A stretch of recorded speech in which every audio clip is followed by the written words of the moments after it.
Assalamualaikum. Saya Saiful Bahri bin Abdul Rashid dari Bandartara Kulai. Dah telah buat bypass di Hospital Putra Spesialis Melaka. Saya dah bicara. Saya dah umur dah 63 tahun.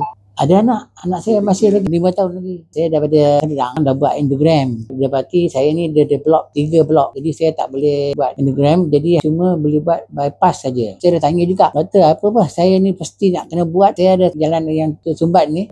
Saja daripada doktor lah. Doktor cakap supaya saya ni terus buat. Jangan tunggu-tunggu. Sebab apa kita ni tengah kuat, terus buat. Saya fikir saya anak ni, jadi siapa nak jaga dia?